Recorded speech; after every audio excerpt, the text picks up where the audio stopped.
막연한 상태로 상담을 오시게 되면 소극적이게 되고 상담이 원활하게 이루어지기 아무래도 좀 어려워요. 뭔가 좀 찜찜한 기분이 들기도 하실 것 같고요. 하지만 수술을 성공하기 위해서는 수술 전 상담도 굉장히 중요합니다.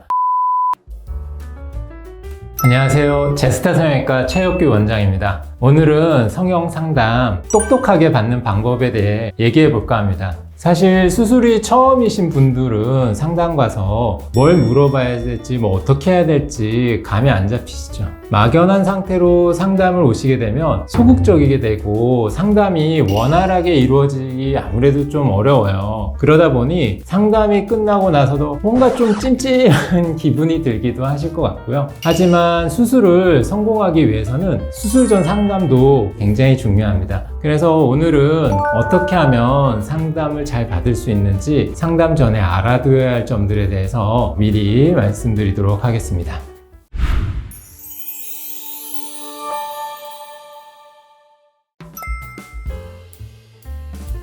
상담을 하다 보면 제일 당황스러울 때가 무조건 예쁘게 해주세요, 원장님이 알아서 다 해주세요, 이런 경우가 있는데요. 그것보다는 라인이 높이고 싶다던가 짝짝이를 어떻게 개선하고 싶다던가 눈이 더 커지고 싶다던가 코가 어느 부분이 불만이다던가 어떻게 바뀌었으면 좋겠고 나한테 지금 불만인 사항이 뭔지에 대해서 구체적으로 얘기해 주시는 게 좋습니다. 그래야지 거기에 맞춰서 어떻게 개선할지를 조금 더 알려드릴 수 있고요. 방향을 더 정확하게 잡을 수 있기 때문이죠. 미라는 것은 아무래도 주관적이다 보니까 어떤 분은 자연스러운 걸 원하고 어떤 분은 화려한 걸 원하는데요. 원장님이 알아서 해주세요 해가지고 제가 자연스럽게 했다가 이분이 화려한 게 좋아가지고 수술 결과에 대해서 불만을 가질 수 있거든요. 그러면은 또 수술해야 되고 할 수 있으니까 수술 전에 미리 얘기를 해놓는 게 굉장히 중요하겠습니다.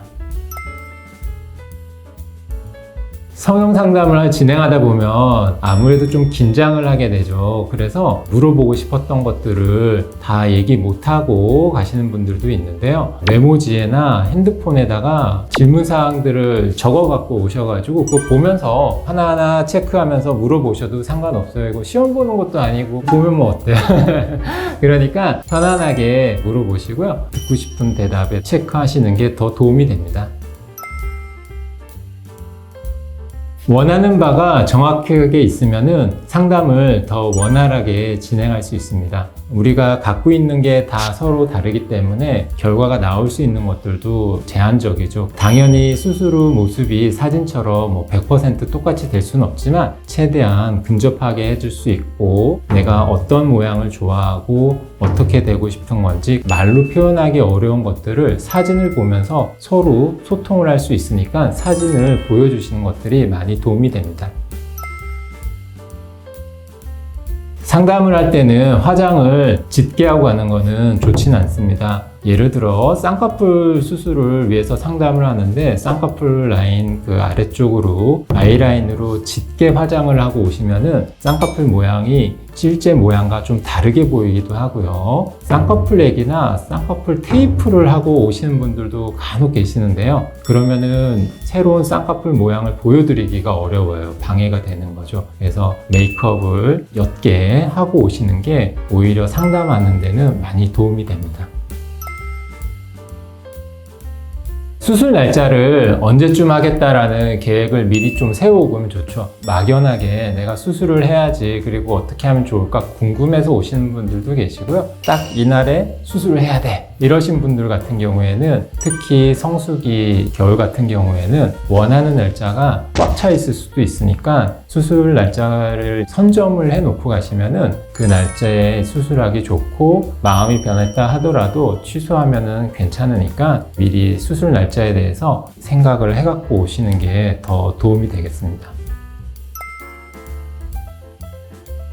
인터넷이나 그 다음에 주위 사람들을 이제 많이 얘기 듣다 보면은 나는 이렇게 수술을 해야겠다라고 미리 좀 생각해 갖고 오신 분이 많으세요. 예를 들어 나는 매몰로 쌍꺼풀 수술을 해야지 하고 왔는데 의사 선생님께서 절개를 권한다 이런 경우에는 좀 당황할 수 있죠. 그렇지만 이런 부분은 의학적 소견에 따른 추천이기 때문에 내가 생각했던 것과 다르다 하더라도 서운해하거나 당황해하지 않으셨으면 좋겠습니다.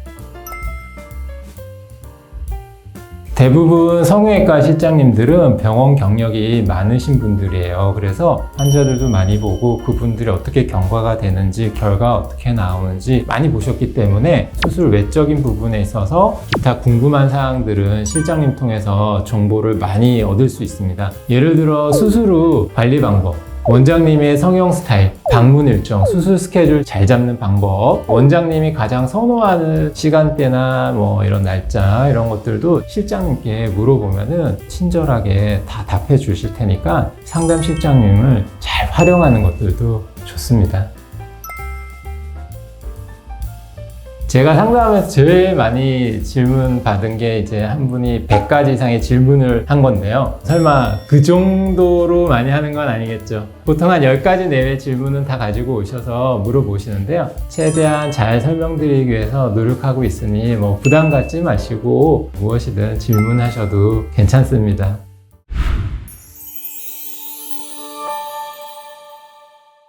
오늘은 어떻게 하면 상담을 잘 받을 수 있는지에 대해서 얘기해 보았습니다. 정리하면 본인이 개선하고 싶은 부분, 그 다음에 수술의 방향성에 대해서 잘 정리해 가셔서 그에 맞는 방법적인 내용은 전문의 선생님의 판단을 믿어주시는 게 좋겠습니다. 오늘 내용을 토대로 상담 잘 받으시고 수술도 좋은 결과 있으면 좋겠습니다. 그럼 지금까지 제스타 성형외과 최혁규였습니다. 감사합니다.